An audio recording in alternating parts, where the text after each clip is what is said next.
distribuidas, con lo cual necesita un flujo neto súper potente de millones de toneladas hacia los países ricos. Por otra parte, los residuos en el esquema anterior no existía ahí flecha de residuos.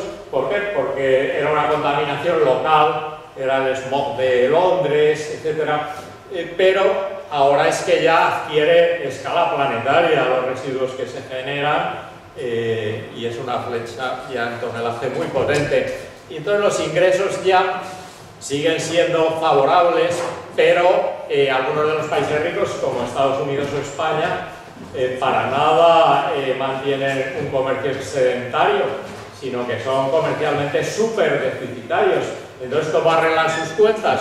Pues ejerciendo como atractores del ahorro del resto del mundo. Y entonces, al ejercer como atractores del ahorro del resto del mundo, ¿qué ocurre? Pues generan una escasez de capitales en el resto del mundo que les pide de rodillas después que a ver si le prestan, le dan ayudas, etcétera, al resto del mundo. Entonces es un poco la clave, porque se establece entonces un marco institucional que hace que el ahorro del resto del mundo salga ¿hacia dónde? Bueno, pues hacia los bancos de Nueva York, de Suiza o España, que había ingresado en algún año, como he comentado en algún artículo, en sus cuentas, las cuentas corrientes de nuestra banca transnacional, más dinero que el que le daba al turismo, ¿no?, a España, simplemente por tener todas las sucursales por América Latina y por todo esto. Y bien, aparte de esto, sobre todo lo atrae a través de los mercados financieros, que son los que compran precisamente todos los títulos que emiten, sobre todo estos países ricos o las empresas transnacionales domiciliadas en ellos. Bueno, pues entonces, claro, ya después se les pasa préstamos, inversión, no sin contrapartida, claro está, pues entonces se sigue controlando más pues, los recursos y toda la economía pues, del resto del mundo. Por otra parte, la población ocurre que se ha invertido la flecha. En vez de salir de los países ricos a colonizar el resto del mundo, hoy día hay una afluencia masiva de población que en realidad pues, es lo que está planteando problemas al sistema por su propio éxito, porque la globalización también en el campo de los media pues hace que esos escaparates de la sociedad de consumo, que son los países ricos, las metrópolis, los países ricos, pues se vean con las antenas parabólicas por todo el mundo y entonces atraen un diferencial también de salarios impresionante, etcétera. Entonces atraen pues legiones, pues claro, de inmigrantes porque claro, si son especies diferentes, la presa no puede ocurrírsele jamás convertirse en depredador, ¿no?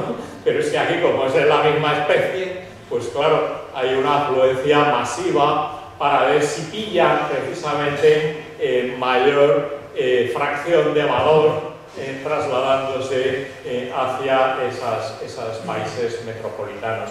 Bueno, pues entonces lo que pasa es que este modelo pues no se tiene así por sí solo, sino que está apalancado por el poder, no solo político, sino básicamente militar. Entonces, aquí este otro gráfico, estos granitos que le han salido al mundo, son las bases militares estadounidenses, o bien estos triangulitos son bases en negociación, países con tropas, etc.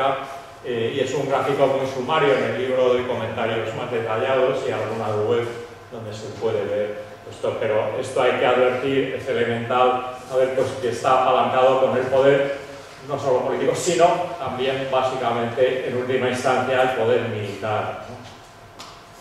Bueno, y entonces aquí ya entramos en que, claro, el pasivo de Estados Unidos, aquí, ¿no? Esto es la balanza corriente de los países ricos.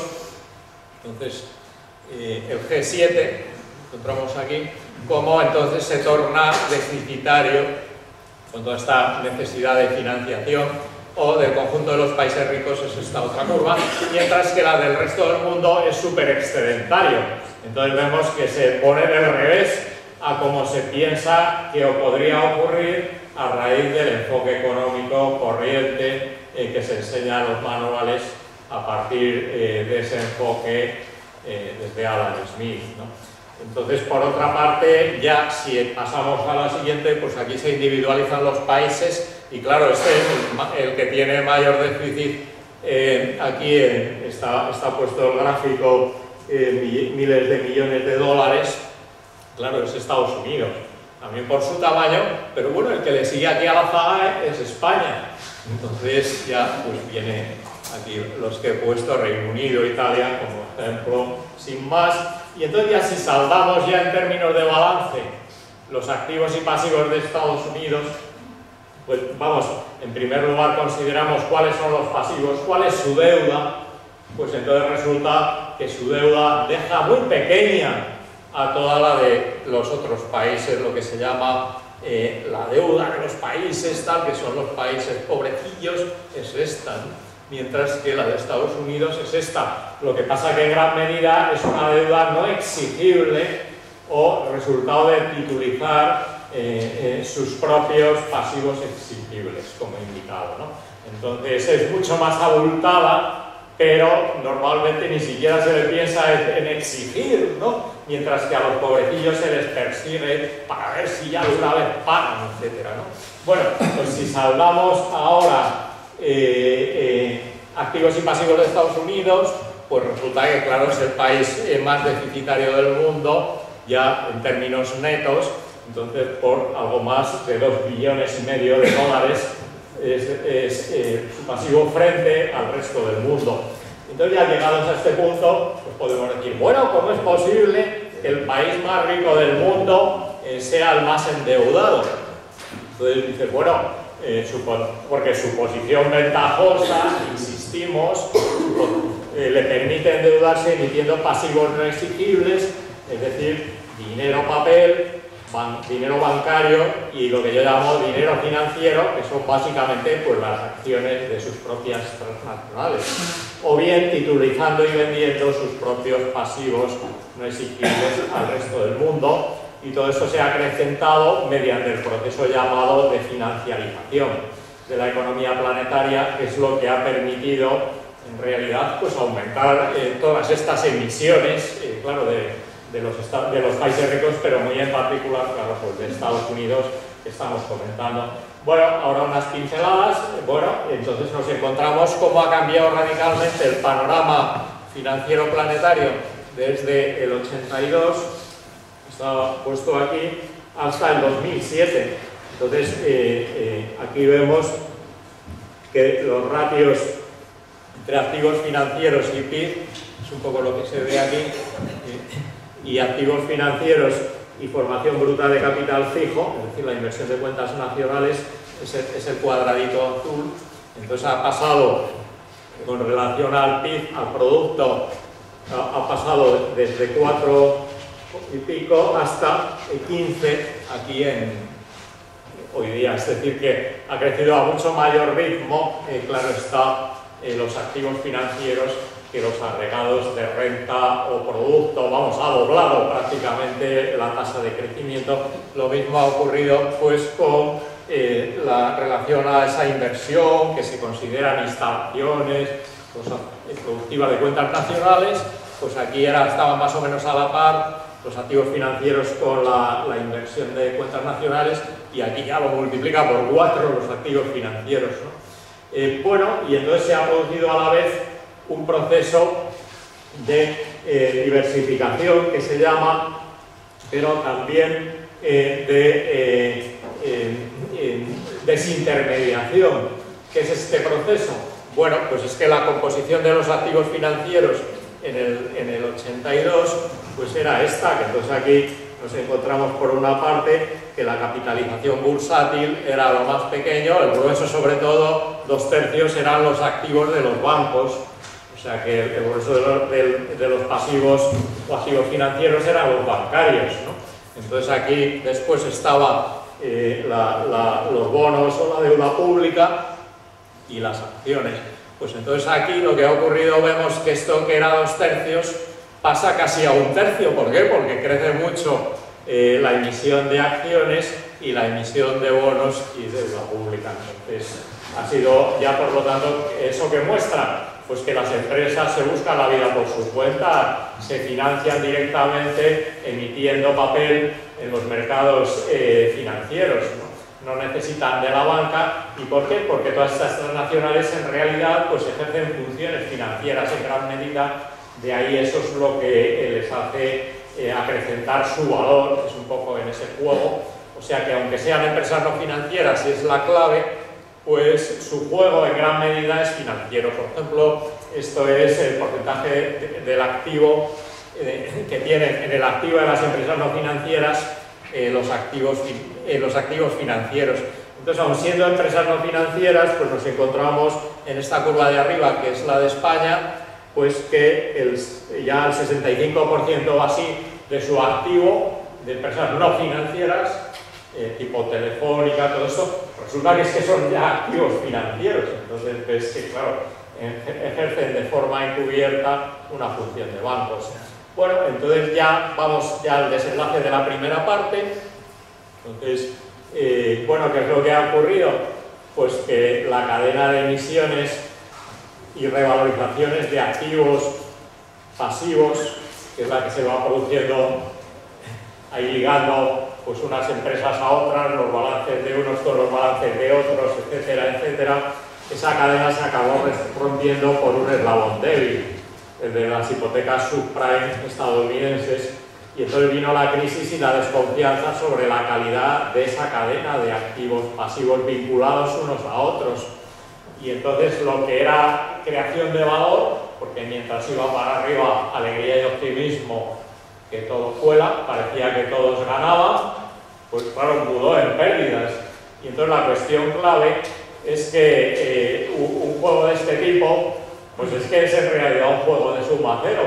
Es como las cadenas estas, esto mientras se va expandiendo, parece que todo el mundo gana, pero cuando la cosa se pincha, entonces ya resulta que afloran las pérdidas y se ve que muchos, claro, son los que tienen que pagarlo.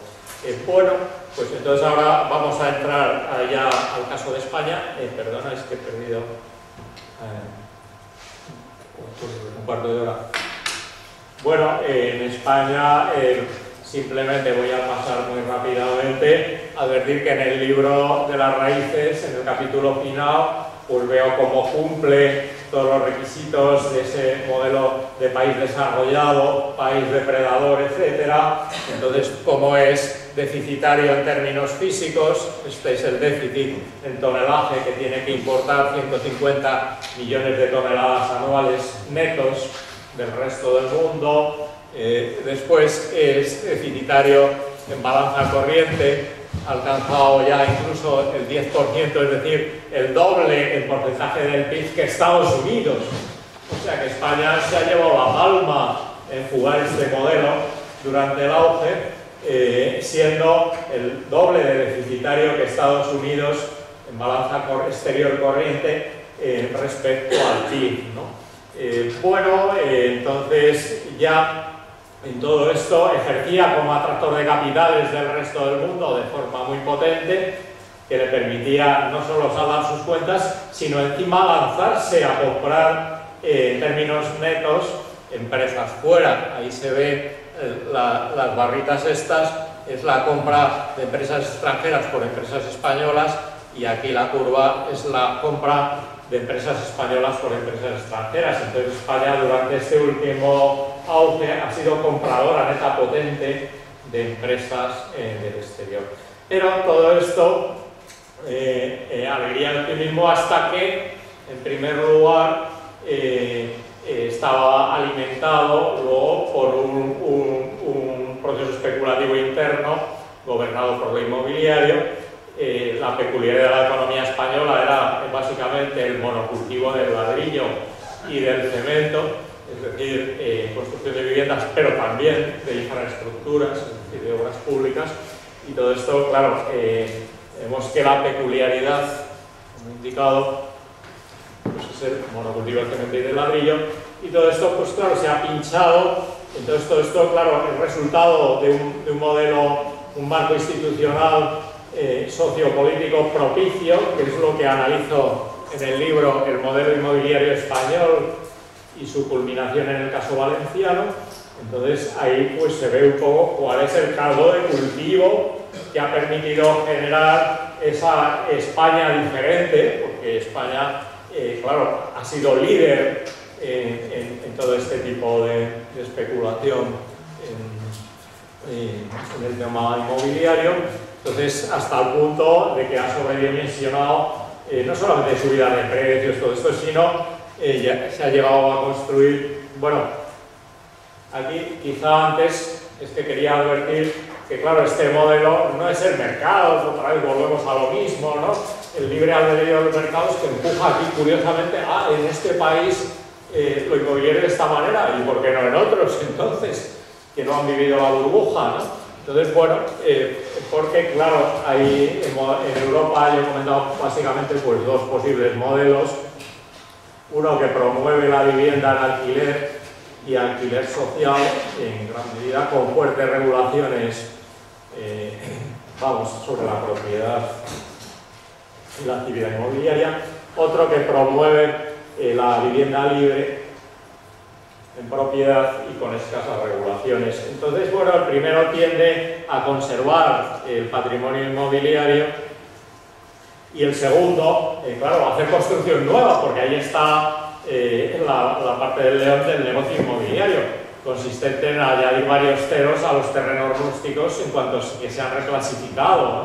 O bien recalificado a aquellos otros, como lo de las torres de Florentino que he comentado antes, ¿no? Si era verde urbano y no valía nada, de pronto, claro, se mete ahí un volumen impresionante, ¿no? De construido, entonces eso hay unas plusvalías tremendas, ¿no? Entonces, bueno, por lo tanto, el primero es más sensible a la demografía y la renta disponible, el segundo al pulso de la coyuntura económica. Entonces, España, claro, ejemplifica más el segundo de estos modelos y por eso ha vivido el boom inmobiliario con mucha mayor intensidad que los otros países de nuestro entorno y se ha estrellado en la crisis, claro, con un paro súper impresionante. Claro, el grueso procede de la construcción y sus derivados, ¿no? de todo este panorama inmobiliario, ¿no? Entonces, arrastrando, claro, pues mayores riesgos. La cuestión ahí está en que todo esto ha tenido gravísimas consecuencias. Yo veía ahí, bueno, ecológicas, claro, el tsunami de ladrillo y cementos. Pues voy a comentar ahora pues, que más que una mera metáfora, pues es una cruda realidad. Aquí estábamos con que en los años centrales del boom construía más viviendas que Francia y Alemania juntas, que tenían 3 veces más población y el doble más de territorio. Y entonces España, por lo tanto, ha sido líder en consumo de cemento, acercándose a los 60 millones de toneladas, cuando si hay 50 millones de hectáreas en el país, pues ha caído más de una tonelada por hectárea, que si se mezcla con grava, arena, etcétera, pues cerca de 10 millones, 10 toneladas por hectárea, ¿no? Han estado cayendo en media, ¿no? Entonces, lo cual ya, lejos de ser un tsunami como metáfora, pues es una verdadera realidad. Que ha hecho España un espacio un tanto singular y eso se ha visto, claro, en Europa. Bueno, entonces, aparte de todas estas consecuencias, claro, de tsunami de cemento y de ladrillo, esto huella de deterioro ecológico, porque claro, la construcción de viviendas e infraestructuras han sido las colaboradoras necesarias del negocio inmobiliario. Entonces, de ahí un indicador sintético potente pues sea el consumo de cemento, ¿no? Pero al mismo tiempo, bueno, hemos visto cómo se ha estrellado, cayendo, si ahora ya cerca de un tercio, eso es lo que ya, si lo prolongamos ya, en el 2011 cae por aquí, o sea que ya está en un tercio de lo que era, ¿no? Para que se vean las consecuencias, claro, de la crisis. Bueno, entonces las consecuencias económicas es en las que nos vamos a centrar: monocultivo inmobiliario, especulativo, festín de plusvalías, sobre todo, y enormes deudas. Es un poco la clave, es la herencia que ahora ha quedado de todo esto, pero sobre todo también, pues claro, desde el punto de vista social, estrés psicológico, malestar social, pues tras embargar el virus de la especulación por todo el cuerpo social, ¿no?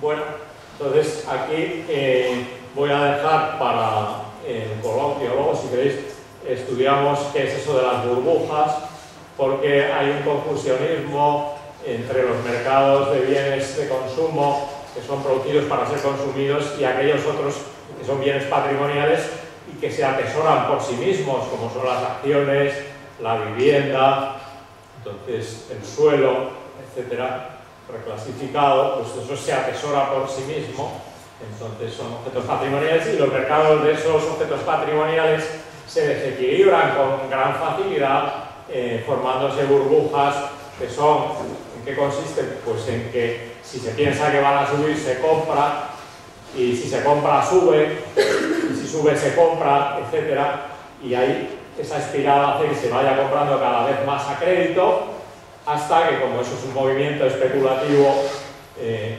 sobre stocks, pues claro, eso acaba muriendo, como siempre, como ya había comentado desde el principio, por estrangulamiento financiero. Y bueno, entonces, ¿cómo ha muerto esto por estrangulamiento financiero? Bueno, pues es que tenemos aquí, esta es la inversión en ladrillo que he sacado por el IVA de la vivienda, que tiene un IVA especial, pues a partir de eso he reconstruido esta inversión en vivienda nueva, que es un indicador claro de inversión en vivienda, y aquí, entonces, este es el ahorro financiero neto. Entonces, claro, en la medida que se invierte más en ladrillo, pues decae la inversión financiera hasta el punto de hacerse negativa ya en los 4 últimos años del boom. Entonces, en contra de lo que se enseña en los manuales, que los hogares ahorran, las empresas financieras trasladan ese ahorro a las empresas para hacer que cubrir las necesidades de financiación de las empresas, que son las que invierten. Pues aquí en este país no solo demandaban financiación las empresas, sino también los hogares, ¿no? Entonces, claro, nadie, no ahorraba ni Dios. Entonces, ¿de dónde pillaban los bancos estos recursos? Pues de fuera. Entonces, claro, ahí el tema es que el fallo de regulación es que ha dejado que se desencadenara un proceso, vamos, muy temerario, claro, porque no solo era el riesgo inmobiliario de luego pagar todas estas deudas, sino encima, en buena medida, estas deudas se contraían con cargo al exterior, ¿no? Entonces, es un poco lo que ha estado ocurriendo. Y bueno, todo esto ya cuando daba síntomas claros de agotamiento del mercado inmobiliario en el 2007, como ya he indicado, y hubiera declinado por sí mismo, pues fue cuando en agosto del 2007 ocurrió lo de las hipotecas subprime estadounidenses y ya se desencadenó la crisis planetaria, vamos, mundial financiera en el 2008. Y entonces, ¿qué ha ocurrido? Bueno, pues es evidente, aquí vemos que los episodios más recientes es que ha caído, claro, la inversión en ladrillo y ha habido un repunte muy potente del ahorro financiero al principio de la crisis, que es lo que llamé yo en un artículo de Público el ahorro del miedo, hasta que ya se instala la depresión pura y dura y cae todo, inversión en ladrillo y ahorro financiero también. Y ahora, como no ha cerrado todavía, claro, las cuentas del 2011, pero seguirá cayendo, claro, tanto el ahorro financiero como la inversión en ladrillo. Y bueno, este es un poco el panorama. ¿Cuál es el resultado? Bueno, que España, que es la que tiene en los cuadraditos estos rojos, tenía menos endeudamiento con relación a la renta disponible, menos endeudamiento hipotecario con relación a la renta disponible que todos los países de nuestro entorno, salvo Italia, que es un caso muy singular porque no tiene desarrollado el crédito hipotecario. Entonces ha pasado de estar por debajo a estar por encima de todos ellos, incluido Estados Unidos, ¿no?, en el endeudamiento con respecto a la renta. Entonces esto, bueno, es lo que yo había comentado desde hace tiempo, que claro, se concentraban todos los riesgos, claro, en este sector, ¿no? Entonces la banca española era la que estaba más expuesta precisamente al sector inmobiliario de todos los países del mundo, ¿no? Entonces, quiero decir que ahora, pues claro, no hay que llamarse a engaño, eso ya lo vi yo en el 2007, ¿no? Pues eso no sabía. Bueno, aparte, es aquí donde acaba este gráfico, es en el 2007, ¿no? Bueno, entonces ahora todo esto, como digo, alguien tiene que pagarlo. Esto lo he tomado de la encuesta financiera de las familias del Banco de España y se ve cómo va desde el 2002 al 2008 creciendo la fracción del pago de deudas con relación a la renta en todos los hogares con deudas del 14 al 19, pero en el escalón del 40% de rentas más bajas, del 25 al 33% de su renta lo tienen que pagar para pago de deudas, ¿no? Igual ya no digamos, entonces los hogares con el ratio superior al 40%, que es lo que se recoge aquí, pues en 2002 era el 21% con el ratio superior al 40% y ahora es el 37%, ¿no? Que, de esos hogares, 40% con menos renta, que tienen que dedicar 37% más del 40% de su renta al pago de deudas, ¿no? Entonces ahí ya vemos entonces cómo está el panorama y que estos juegos de sumajero, pues claro, con deudas pues a largo plazo seguirán pagando, claro, las plusvalías que ya han sacado y ya se han ido a buen recaudo con ellas, pues aún sigue a otra parte, ¿no? Vamos, porque luego, claro, están colapsando las propias promotoras, pero bueno, esto ya podemos entrar luego, si queréis, en el detalle, un poco a comentar. Aquí simplemente decir que en eso, en este gráfico quería mostrar que hay un forcejeo en la valoración de los inmuebles, porque en este país tanta modernidad y tanta mercado, y esto es la hora que no hay información fidedigna de los precios de mercado de la vivienda, ¿no? Lo que hay hasta ahora eran meras tasaciones que cada 3 meses se publicaban, ¿no? Por unas entidades además, que si habla de las empresas de rating, todo esto que están compinchadas, pues resulta que es que el 90 y mucho % de la cifra de negocios de las tasadoras es para las entidades financieras. Así que las que no están participadas directamente por las propias entidades financieras, porque son de ellas, pues trabajan para las entidades financieras. Entonces, por lo tanto, ahí se ha tratado de forzar lo que se decía en el aterrizaje suave, haciendo que los precios de las tasaciones empezaran a caer un año después que los precios de los anuncios, que gracias que Fotocasa pues empezó a sacar pues un índice y por lo menos ha arrojado algo más de luz sobre el tema. Después el INE sacó este otro índice a partir de los notarios, etc. Entonces vemos pues que claro, aquí hay una diferencia de más de 10 puntos entre lo que dice que bajan las tasaciones y los precios de los anuncios, y luego hay que tener bien presente que en esta época de crisis las operaciones se realizan cada vez más por debajo de los precios de los anuncios, ¿no? O sea que los precios de los anuncios no muestran para nada el suelo al que se están produciendo hoy día las operaciones. Pero bueno, esto es claro, generar un oscurantismo para hacer que en el balance pues luzcan mejor en los activos financieros, los balances tanto de las inmobiliarias como de la banca, etcétera, con todo el tema de las garantías. Bueno, pues ya simplemente decir que el efecto riqueza que se llamaba durante el boom inmobiliario y todo esto que se generaba con todas las revalorizaciones, pues ha mudado en efecto pobreza, no solo en el tema de los hogares, sino también, y para eso tengo este gráfico, haciendo que se desplome